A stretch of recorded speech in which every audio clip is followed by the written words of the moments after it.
To Algeria International, our voice in the world.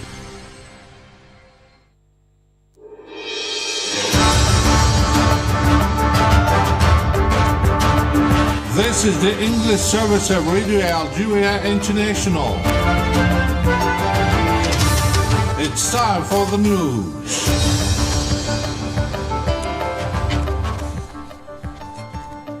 All of the Israeli aggression against Palestinians in the Gaza Strip and the West Bank has reached 4,473.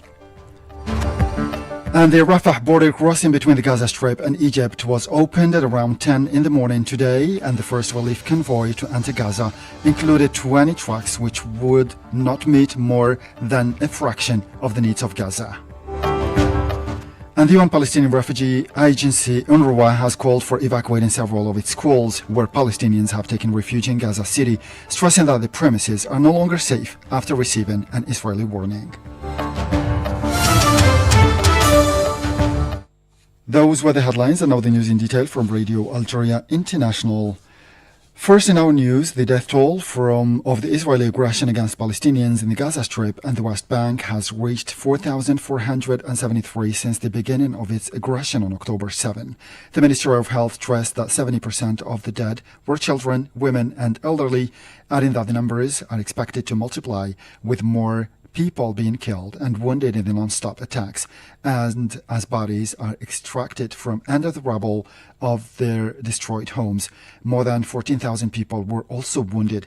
In the West Bank, the Israeli forces killed 84 Palestinians and wounded more than 1,400. The Rafah border crossing between the Gaza Strip and Egypt was opened at around 10 in the morning today to bring in medical supplies and food into the besieged Gaza Strip, which has been besieged by the continuous aggression of the Israelis for 15 days that led to the deaths and injury of thousands, displacement of about 1 million people, the complete destruction of infrastructure and the collapse in the health system. According to the Red Crescent, the first relief convoy to enter Gaza included 20 trucks, which Palestinians say would not meet more than a fraction of the needs in Gaza after 2 weeks of total Israeli blockade that included water, food, electricity and fuel. Normally more than 500 trucks would enter Gaza every day with all sorts of supplies. Israel bombed the crossing since the first days of its aggression launched on October 7 to prevent the entry of any relief trucks from Egypt as part of its policy to suffocate and starve Gaza and its 2.2 million population. Workers repaired the damage yesterday to allow movement of the relief trucks. The ongoing of the crossing comes after tireless efforts made by the Palestinian leadership in coordination with the Egyptian, Arab, as well as regional and international parties. And the UN Secretary General the Secretary General of the United Nations, Antonio Guterres, was at the Rafah crossing point and explained and made it clear that the aid has to be more and has to be multiplied and amplified because, according to him, 20 trucks are not enough for meeting the needs of the Gazans or the Gaza population, which is suffering from the Israeli aggression. Let's listen to him. This must be a sustained effort. We are not looking for one convoy to come. We are looking for convoys to be authorized in a meaningful numbers of trucks to go every day into Gaza to provide enough support to the Gaza people. For UNRWA to be able to distribute aid on that side, it's necessary that UNRWA has fuel. And so we need to have the guarantee that there will be enough fuel on the other side to distribute aid to the people in need. So it is very clear that it is absolutely essential to solve these problems quickly, and I'm hopeful they will be solved quickly to make sure that there is massive support, humanitarian support to the people of Gaza. And the UN Secretary General seized the opportunity to call for a ceasefire to allow for the funneling of humanitarian aid and also to ease the sufferings of the population in Gaza that is, as I said before, subject to an all-out aggression by the Israeli forces. Humanitarian ceasefire is a precondition for humanitarian delivery. We don't want to punish the Gaza people twice. First, because of the war, and second, because of the lack of humanitarian aid. But it is clear that humanitarian ceasefire would make things much easier and much safer for everybody. Meanwhile, the UN Palestinian Refugee Agency UNRWA has called for evacuating several of its schools where Palestinians have taken refuge in Gaza City, stressing that the premises are no longer safe after receiving an Israeli warning. The UNRWA said that it did what it could to protest against the Israeli decision, but the conclusion is that from now on, UNRWA infrastructure is not safe. The UN Palestinian Refugee Agency, UNRWA, has also reported the death of at least 2 additional staff members in Gaza. This brings the total number of fatalities to 16 since the onset of the conflict, according to a statement released by the agency on Friday. The statement also said that 33 UNRWA installations or facilities in Gaza have been impacted by Israeli airstrikes. UNRWA also continues to advocate for adherence to international humanitarian law and the protection of civilians, civilian infrastructure, and UN facilities. The Palestinian Red Crescent Society has said that Israeli forces threatened to bomb Al-Aqsa Hospital in the Gaza Strip, which is sheltering thousands of displaced women and children. The humanitarian organization said on X platform that as many as 12,000 displaced people, including 70% of children and women, are in imminent danger after Israeli forces threatened to bomb Al-Quds Hospital and demanded evacuation. This place could turn to ashes if those threats are carried out. The Red Crescent called on the international community to act urgently to avert another catastrophe like Al-Ahli Hospital.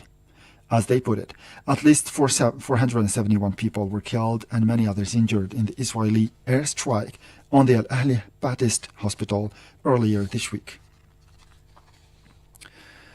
A pro-Palestine protest is now staged at the heart of London. Today's march has been organized by the Palestine Solidarity Campaign along with Friends of Al-Aqsa, Stop the War Coalition, Muslim Association of Britain, Palestinian Forum in Britain, and the Campaign for Nuclear Disarmament.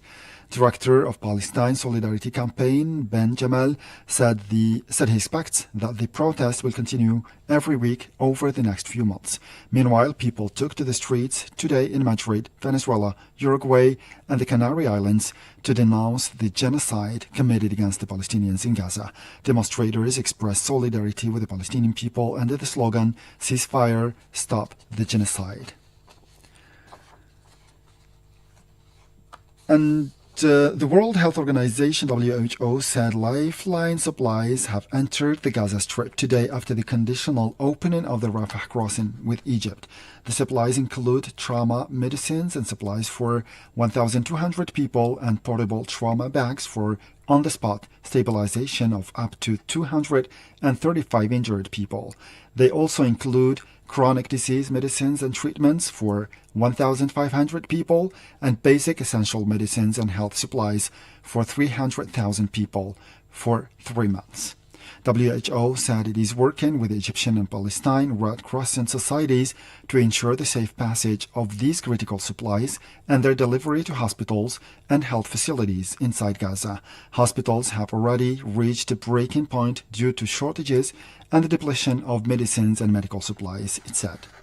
These supplies are a lifeline for severely injured people or those battling chronic illnesses who have endured a harrowing 2 weeks of limited access to care and severe shortages of medicines and medical supplies. The WHO called for the production of humanitarian aid teams in Gaza as they work to ensure the safe delivery of the supplies to where they are most needed. It stressed, however, that the supplies currently heading into Gaza will barely begin to address the escalating health needs. WHO supplies include surgical instruments and equipment for 1,000 people, as well as tents and water tanks. Another plane carrying WHO supplies is due to land in El Arish later in the day. WHO supplies on these flights include medicines, surgical supplies and instruments, infusions, disinfectants, antibiotics, water tanks, and tents.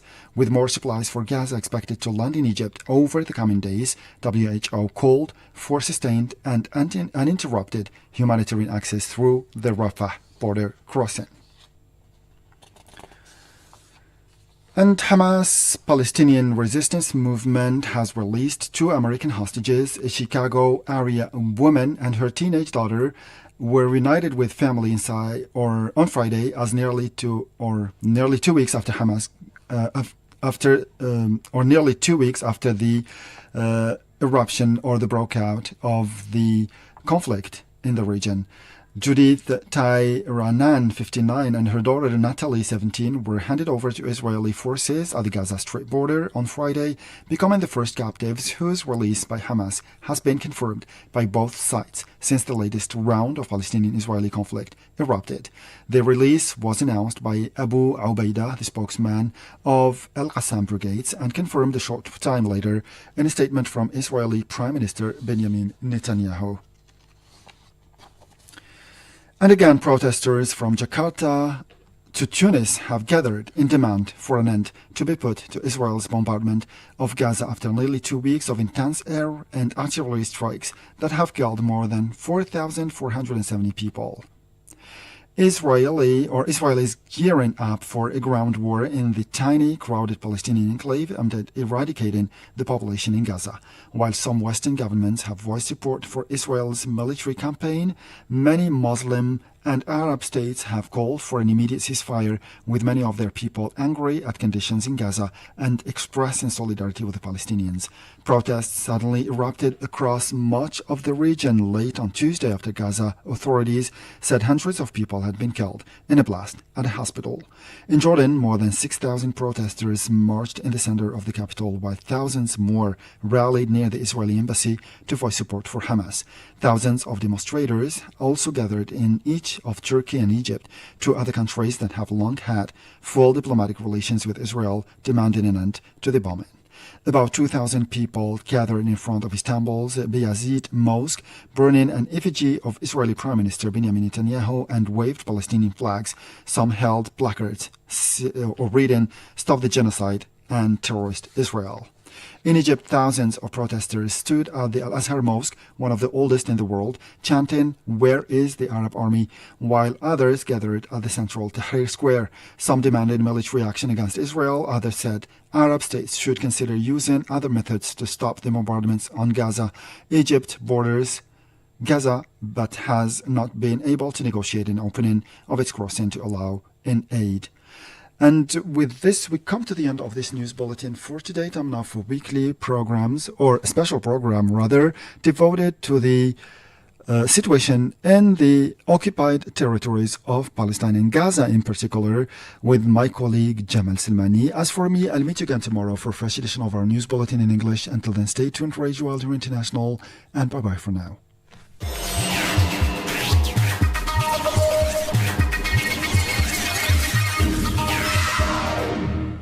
Mr. Hamad Salhi, the United States on Wednesday vetoed a UN Security Council resolution that would have called for humanitarian pauses to deliver life-saving aid to millions in Gaza.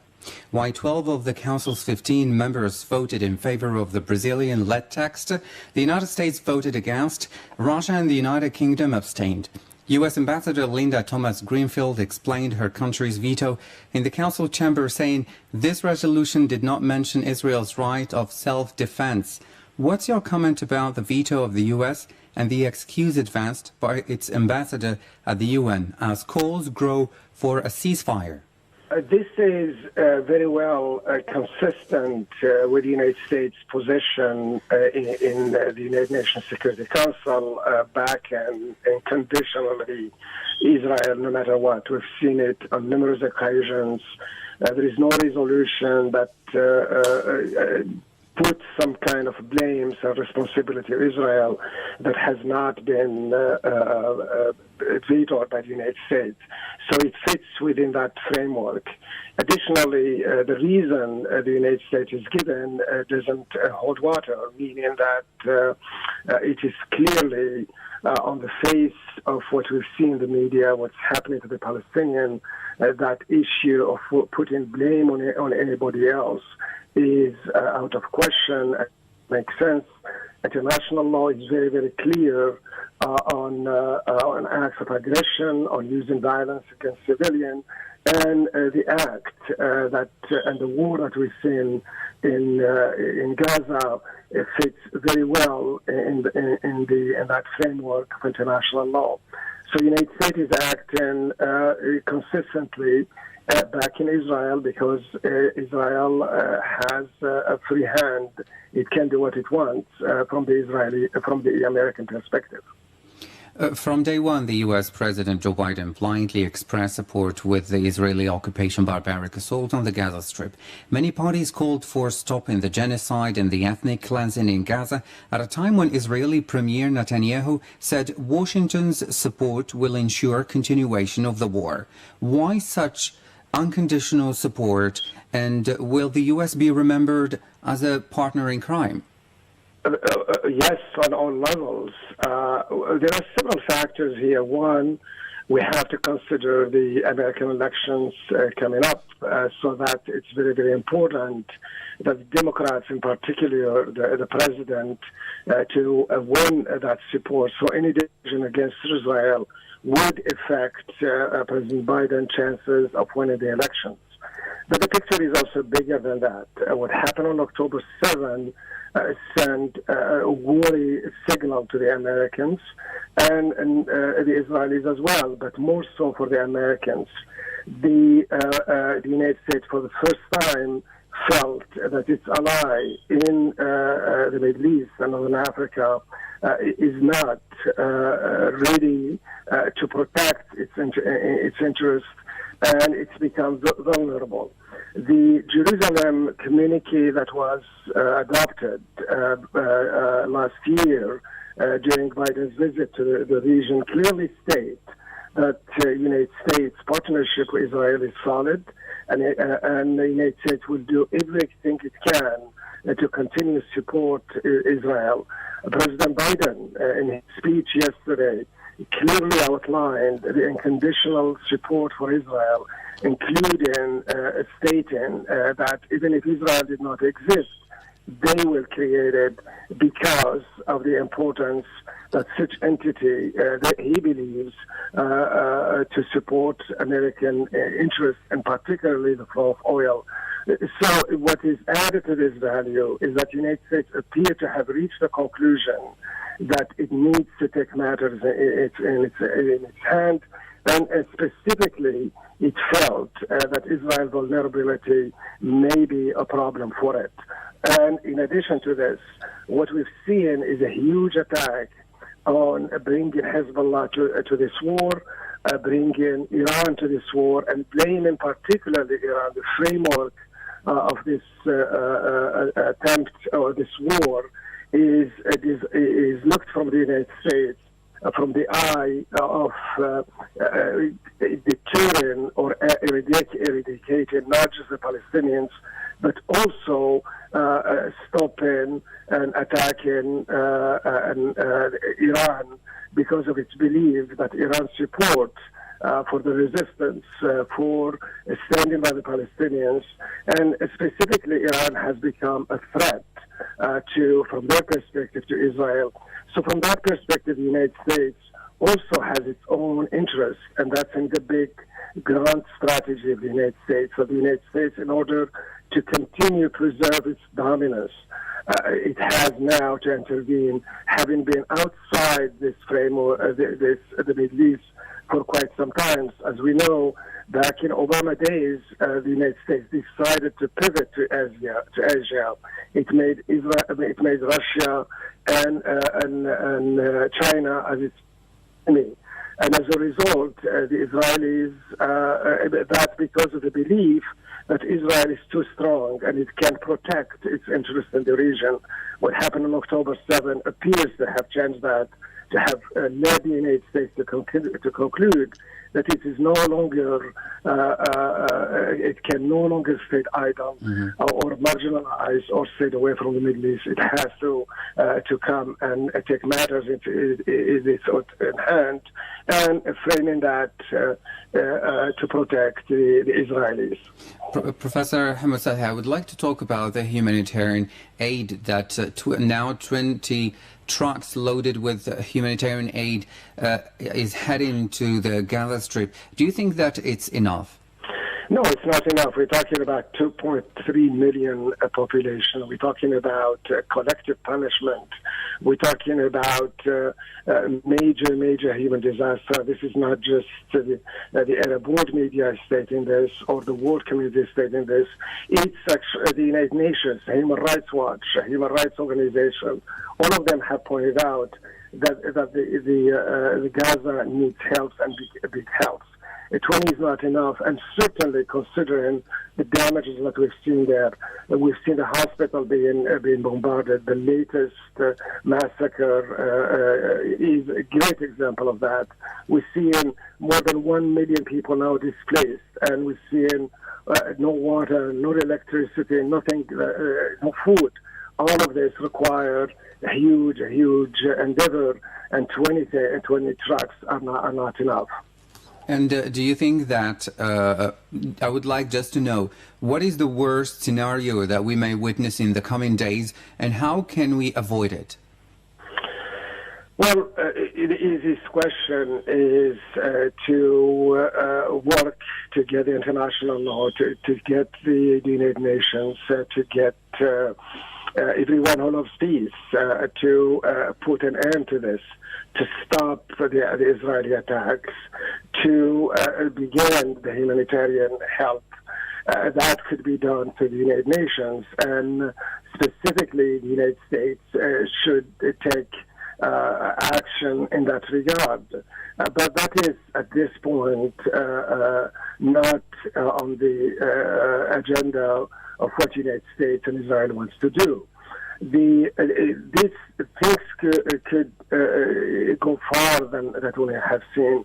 I think what the Iranians have clearly stated, and they have been very diplomatic, cautioning against the implications and the consequences on the regions are clearly well put. In other words, what we've seen so far is a relentless attack on the Palestinian, and we're heading into a major war that will be devastating to the region. I would like to talk about the media, or particularly about the U.S. media, which was biased on this subject. Could you just give us the reasons? Well, it's obvious. We are, Israel has declared war on the Palestinians with the United States support. And the media is a weapon used for propaganda. So it is in this context that what we've seen framing everything around a theme that Hamas is not representative of the Palestinians, that some went even further by saying that it is not the responsibility of Israel to protect the Palestinians. It's their own doing by giving ways, by helping, or by not doing anything against Hamas.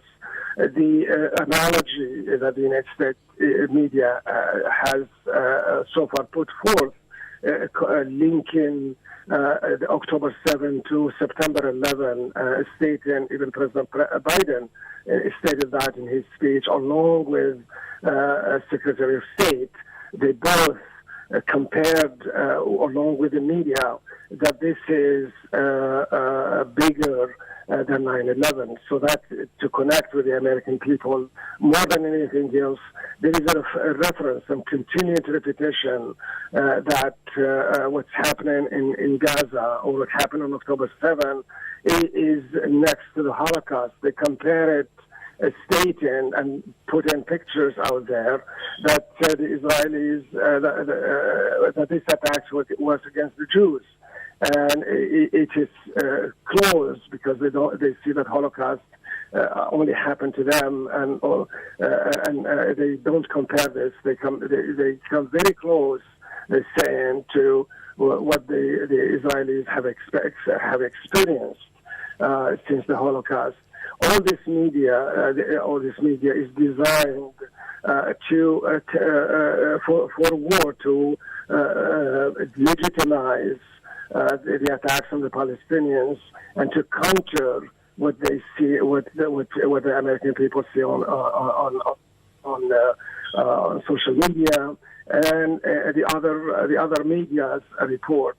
So it is consistent, and so far the Israelis have been very, very successful in convincing the mass media in the United States, particularly CNN, Fox News, and even MSNBS, MSN, the other station, that they are in the right, and this is the fault of the Palestinians. Professor Salhi, just one last question. Are the Arab and Muslim community in the U.S. afraid for their lives, knowing that many attacks have been reported by people attacking the Arab and Muslim community there, including a child that was killed recently in Chicago? Yes, and those incidents go unnoticed. They are not in the media. If they are reported, they are mentioned only for 1 second or for a brief moment. And then they bring right next to it another segment of what they call anti-Semitism, or they interview an Israeli supporter who would talk about the attack on Jews.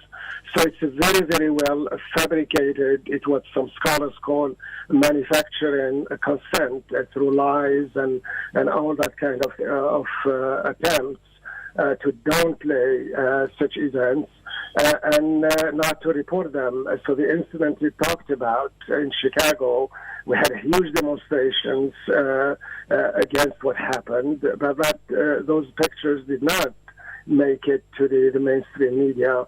More than anything else, we have vast demonstrations throughout the United States, in Los Angeles, New York, and on university campuses that too are not reported. And when they are reported as against Israel. And to say the last thing to point that the framework of what's happening is best perhaps represented by a report that was published in Huffington Post showing that the State Department has issued a warning against its staff to not talk about de-escalation of the conflict in Gaza, but rather escalating it. So all what we see on the media is that this is a war and Israel has a right to support it, and the United States must take action, and no action is enough. The fact that the president himself was in the region is another clear indication of that support that the media is supporting without any serious journalistic exercise to achieve the truth. California-based political analyst Hamoud Salhi, thank you so much for joining us and answering our questions.